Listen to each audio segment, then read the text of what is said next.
Hi ಹಾಲ್ 30 days ಚಾಲೆಂಜ್ನ 10ನೇ ದಿನ. ಇವತ್ತು ಖಾರ ಪೊಂಗಲ್ನ ಮಾಡ್ಕೊಂಡಿದ್ದೆ. ಸೊ ಇವತ್ತು ಬಂದು ಮಂಗಳವಾರ ಆಗಿರುತ್ತೆ. ಊಟದ ಬಾಕ್ಸ್ನೆಲ್ಲ ಕಟ್ಟಿಟ್ಟು ಆನಂತರ ಅಡುಗೆ ಮನೆಯನ್ನೆಲ್ಲ ಕ್ಲೀನ್ ಮಾಡ್ಕೊಂಡು ಸಾಂಬಾರು ಮಾಡ್ಕೊಳ್ಳೋಣ ಅಂತ ಸಾಂಬಾರಿಗೂ ಇಟ್ಟು ಆನಂತರ ಚಿರು ಎದ್ಮೇಲೆ ಅವನ್ನ ಕರ್ಕೊಂಡೋಗಿ ಫ್ರೆಶ್ ಅಪ್ ಮಾಡಿಸ್ಕೊಂಡು ಕರ್ಕೊಬಂದೆ. ಸೊ ಪಟ ಅಂತ ರೆಡಿ ಮಾಡಿಬಿಟ್ಟೆ ಅವನ್ನ. ಚಿರು ಬೆಳ್ಳಿ ಇಂದು ಮಲಗಿದ್ದ. ಸೊ ಕರ್ಕೊಂಡೋಗಿ ಬಿಡೋಣ ಅಂತ ಹೋದೆ. ಆದಮೇಲೆ ಜ್ಞಾಪನ ಹಾಲು ಕೊಟ್ಟಿಲ್ಲ ಅಂತ ಹಾಲನ್ನ ಕುಡಿಸ್ಕೊಂಡು ಕರ್ಕೊಂಡೋಗಿ ಬಿಟ್ಬಿಟ್ಟು ಬಂದು ಬೆಳ್ಳಿ ಎದ್ಮೇಲೆ ಬೆಳ್ಳಿಗೂ ಹಾಲು ಕುಡಿಸಿ ನಾಷ್ಟ ಎಲ್ಲ ಮಾಡಿಸ್ದೆ.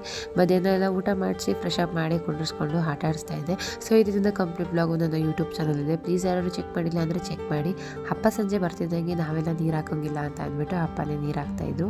ಸೊ ತಿನ್ನೋದಕ್ಕೆ ಚುಳಿಗೆ ಏನಾದ್ರು ಸ್ನ್ಯಾಕ್ಸ್ ಬೇಕು ಅಂತ ಅನ್ನಿಸ್ತು. ಸೊ ಹಾಗಾಗಿ ಚಕ್ಲಿನೇ ಮಾಡಿದ್ದೆ.